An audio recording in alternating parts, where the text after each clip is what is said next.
बिना थंबनेल पढ़े क्या आप बता सकते हैं ये काहे के कोफ्ते हैं? आप यकीन ना मानेंगे, ये कोफ्ते ग्वार के हैं। ये सिर्फ 250 ग्राम की ग्वार के कोफ्ते यानी सिर्फ एक पाव ग्वार के ये कोफ्ते हैं। अगर कभी भी कोई सब्ज़ी समझ में ना आए, फ्रिज में साइड में तो ग्वार रहती है अक्सर, आप उसे मेन सब्ज़ी बना सकते हैं। एक मेन कोर्स की तरह अपनी थाली में रख सकते हैं। बहुत इजी है ये कोफ्ते की सब्ज़ी बनाना। इसके लिए कुछ ज़्यादा इंग्रेडिएंट की ज़रूरत नहीं पड़ती। घर पे रखे सारे सामान से ही ये कोफ्ते बन जाते हैं। अगर आपको ग्रेवी ना बनानी हो तो आप ऐसे भी तल के आप खा सकती हैं, एक स्टार्टर की तरीके से। इस कोफ्ते को बनाने के लिए हमें ज़्यादा सब्जियों की ज़रूरत नहीं है, न ही इसकी ग्रेवी बनाने के लिए कुछ एक्स्ट्रा सामान लगेगा या कोई दूसरी सब्ज़ी जो बाहर से मंगानी पड़े। घर के रखे सामानों से ही, घर के रखे मसालों से ही ये इतनी अच्छी डिश बन जाएगी। आप यकीन मानिए, एक बार इसे बना के ज़रूर देखिएगा। हाँ, ग्वार लेते समय आप ध्यान दीजिएगा, ग्वार थोड़ी सॉफ्ट और बारीक रहे। उससे क्या, ग्वार में रेशे नहीं रहते हैं। यहाँ मैं एक पाव ग्वार लिया है। ग्वार के दोनों तरफ की डंडी को हल्का हल्का काट देंगे। अगर आपकी ग्वार बड़ी है तो उसे 2 आधे कर लें, अगर छोटी है तो उसे एक ही रहने दीजिए। वैसे ही उसे बॉईल करना है। दोनों तरफ से थोड़ा थोड़ा कट करके अच्छे से धो के उसे कुकर में बॉईल करना है। देखिए, अगर मेरी ग्वार बड़ी है तो मैं 2 टुकड़े में काट रही हूँ और छोटी है तो उसे एक ही रहने दे रही हूँ। ऐसे करके मैं सारी ग्वार को काट के अच्छे से धो के बॉईल करने के लिए रख रही हूँ। यहाँ कुकर में पानी उतना डालना है जितना ग्वार हो, मतलब कि ग्वार उसमें बस डूब जाए। ज़्यादा एक्स्ट्रा पानी नहीं डालने का है।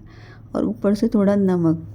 अगर बॉईल करने के बाद भी पानी निकल रहा है तो उसे फेंकने का नहीं है, उसे बाद में ग्रेवी में डालेंगे तो वो हमारा यूज़ हो जाएगा पानी। यहाँ ग्वार आपकी अगर हार्ड है तो आप अपने हिसाब से जितनी सीटी लगे उस हिसाब से बॉईल कर लीजिएगा। मुझे इस ग्वार को बॉईल करने के लिए 3 सीटी लगी। अच्छे से बॉईल करने के बाद इसे छन्नी में डाल दूँगी छान के। उससे पानी पूरा छन जाए। पानी पूरा छन जाएगा, सूख जाएगा तो कोफ्ता बनाना इजी रहेगा। नहीं तो उससे बाइंडिंग के लिए हमें ज़्यादा बेसन या आलू डालना पड़ेगा। देखिए, इस तरीके से ग्वार गलनी चाहिए, मतलब दबाओ तो अच्छे से मैश हो जाए, उतनी बॉईल हो जानी चाहिए। यहाँ मेरे को 3 सीटियाँ लग गई ग्वार गलाने में। यहाँ ग्वार ने पानी छोड़ा है, उस पानी को मैं अलग रखूँगी छान के, बाद में ग्रेवी में काम आएगा। अब ये ग्वार अच्छे से ठंडी हो चुकी है। अब इसे किसी डोंगे में डाल के इसके ऊपर मैं एक बॉयल आलू डालूँगी। बॉयल आलू से क्या टेस्ट भी अच्छा आएगा और बाइंडिंग भी अच्छी होगी।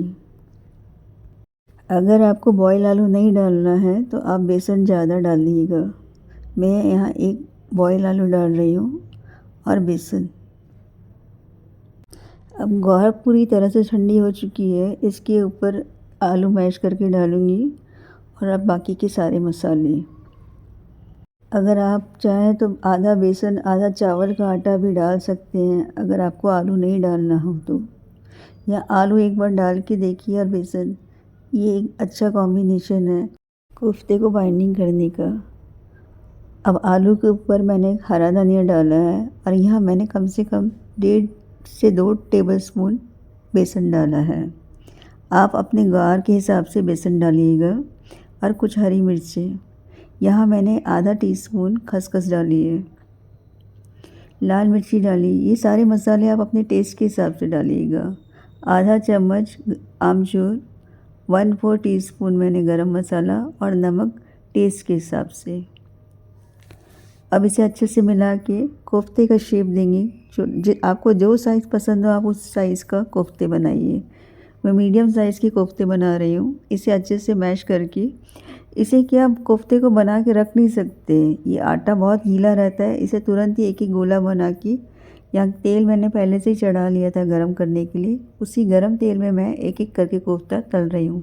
एक साथ ना डालें, पहले एक डाल के देखिए, अगर वो चूरा नहीं हो रहा है तो फिर वो दूसरा डालिए आप।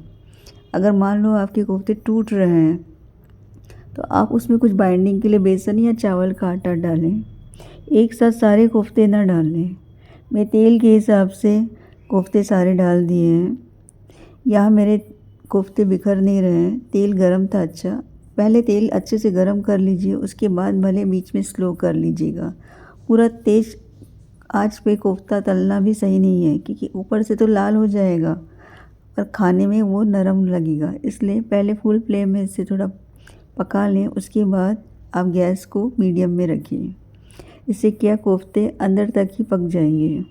देखिए इस तरह से आप बना के कोफ्ते निकालिएगा तेल से। आपको मेरी रेसिपी कैसी लगती है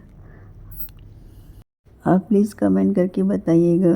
अगर कुछ समझ में ना आए या कुछ और ऐड होना चाहिए मेरी रेसिपी में, वो मुझे कमेंट करके बताइएगा, तो वो मैं अगली नेक्स्ट रेसिपी में ज़रूर जोड़ूंगी। अब ये सारे कोफ्ते निकालने के बाद मैं इस कढ़ाई में ही 2 मीडियम साइज़ के प्याज तल के निकालूंगी ग्रेवी के लिए। यहाँ मेरे को 1 पाव ग्वार के लिए 2 मीडियम साइज़ के प्याज ठीक लगे ग्रेवी के लिए। इसे लाल करके निकालने का है, एकदम ज़्यादा लाल नहीं करने का है। गोल्डन ब्राउन हो जाए उसके बाद से तल के निकालने का है। आप ये ग्रेवी किसी और में भी यूज़ कर सकते हैं, जैसे दम आलू हो गया या पनीर हो गया या मटर आलू हो गया। इन सब सब्ज़ियों में भी ये ग्रेवी चल जाएगी। आप ट्राई करके देखिए, फिर मुझे कमेंट करके बताइएगा कि आपको ये ग्रेवी कैसे लगी दूसरी सब्ज़ियों में। देखिए इस तरीके से तल के निकालिएगा। अब इसी कढ़ाई में 2 टेबलस्पून तेल बचा के रखूँगी ग्रेवी के लिए।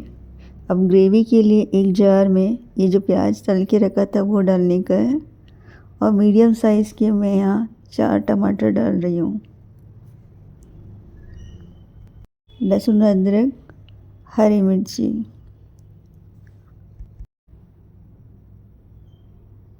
और 1/4 टीस्पून जीरा, 8 से 10 काजू। अगर आपके पास काजू नहीं हो तो खरबूजे के बीज भी चलेंगे। यहाँ पे कम से कम 2 चम्मच। काजू से टेस्ट अच्छा आता है। अगर ना हो तो खरबूजे के बीज भी चलेंगे। अब इसे अच्छे से पीसने का, एकदम चिकना होना चाहिए। देखिए इस तरीके से। अब उस 2 टेबल तेल को गरम करके जो कढ़ाई में रखा है,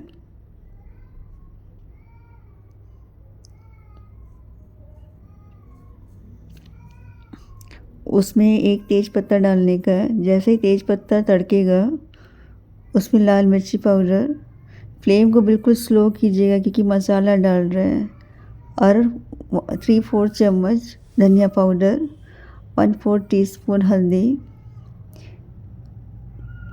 ये सब डाल के अच्छे से मिक्स करने का, मसाले को भून लेने का। उसके बाद जो हमने पेस्ट बनाई थी वो इसके ऊपर डालने का।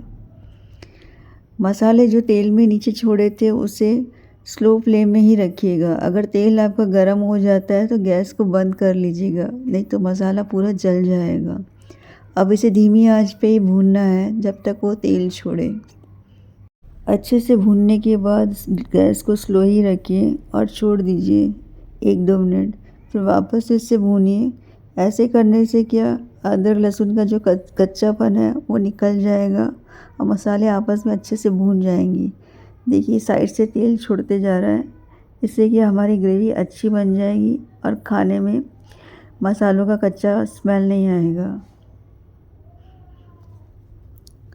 जब लगे ग्रेवी अच्छे से भून गई है, साइड से तेल छोड़ने लग गई, कच्चापन मसाले का निकल चुका है, तो इसमें आप अपने हिसाब से पानी डालिएगा जितना आपको ग्रेवी का थिकनेस चाहिए।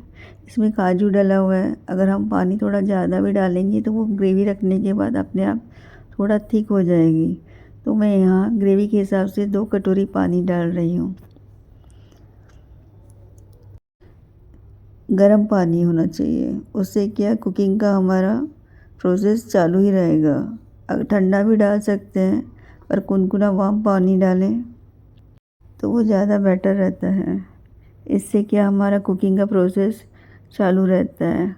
अब यहाँ मैं ग्वार का बचा हुआ पानी डालूँगी जो पहले बॉईल करते समय बचा था, और उसके बाद नमक डालूँगी टेस्ट के हिसाब से और स्लो फ्लेम में ही ढक के रखूँगी जब तक कढ़ाई से साइड से तेल न छूटे। 8 से 10 मिनट के बाद ढक्कन उठा के देखने का, साइड से तेल छूट गया है तो यानी कि ग्रेवी बन चुकी है। अब इसमें कच्चापन जो भी मसाले का था वो सब निकल चुका है। ग्रेवी जितना ज़्यादा रखेंगे वो अपने आप थिक होती जाएगी क्योंकि इसमें काजू डला हुआ है। अब इसके ऊपर मैं गैस बंद करने के बाद ऊपर से थोड़ा गरम मसाला डाल रही हूँ और आधा चम्मच कस्तूरी मेथी रोस्टेड की हुई। आप चाहे तो हरा धनिया भी डाल सकते हैं।